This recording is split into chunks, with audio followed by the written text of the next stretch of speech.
A precipitate is a solid that's going to form during a chemical reaction. So you're going to have two things that react, and you might get a solid in the end of it. On page 6 of your reference table, there's actually a tool that we can use to figure out if something will dissolve or if it will form a solid. So this is what the tool looks like on your reference table. On the left side, it says soluble. Soluble means that it dissolves. On the right side, you see the word insoluble. That means that it does not dissolve and it forms a solid.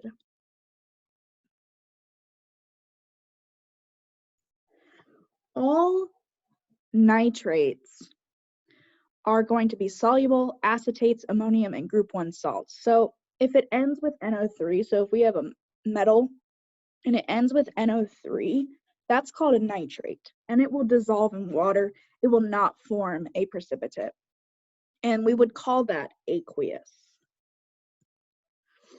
All chlorides, bromides, and iodides, so if it ends in chlorine, bromine, or iodine, it will dissolve, will not form a precipitate, except if it's a silver chloride, bromide, or iodide, lead, or mercury.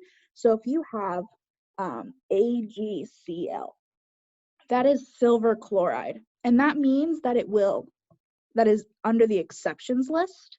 And if it's under the exceptions list, that means that it belongs to the other side, which means it will form a solid. So I would write that with a solid. All fluorides would be soluble, which means they would dissolve, except if your metal is in group 2, if your metal is lead 2, or if your metal is iron 3. So if it's under the exceptions list, it goes to the other side, and that means that it's insoluble. All sulfates except calcium, strontium, barium, mercury, lead 2, and silver. So any of these exceptions, if it's a sulfate, so let's say we have calcium sulfate, that's an exception because it's calcium as the metal. That means that it will form a solid. Now on the insoluble side, they also have exceptions. If you're on this side and it's an exception, it goes to the other side. So let's say we have a carbonate, CO3, but the metal is from group 1, so it's sodium. That means that it's under the exceptions list, and it would be aqueous. So if it's supposed to be on this side, on the soluble side, we write aqueous. If it becomes a solid, we write solid. So let's look at some examples and figure out if a solid is formed. So I'm going to look at these two examples here. Lead nitrate plus potassium iodide yields lead iodide plus potassium nitrate. Now, first things first, all nitrates are soluble. All nitrates are aqueous. So this is aqueous and this is aqueous automatically. Now I'm going to look at the other ones. I have potassium iodide and lead iodide.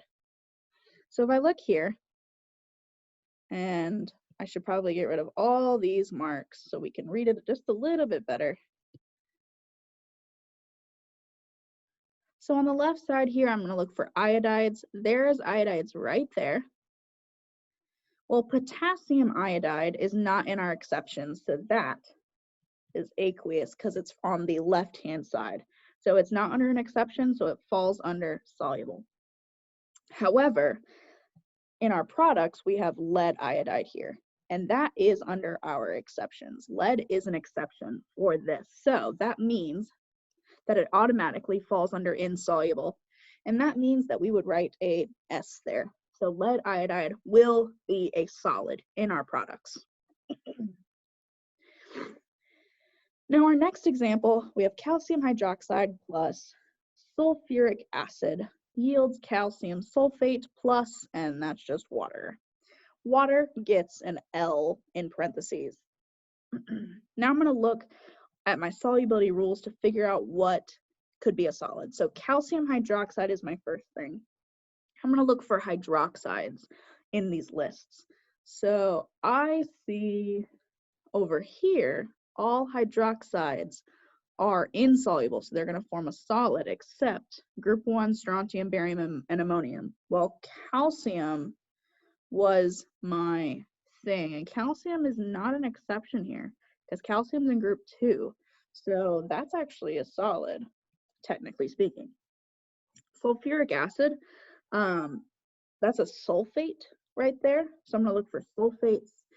Sulfates are located right here, and hydrogen is not one of those. So that is definitely aqueous. And here, calcium sulfate. So I'm going to look for sulfates again.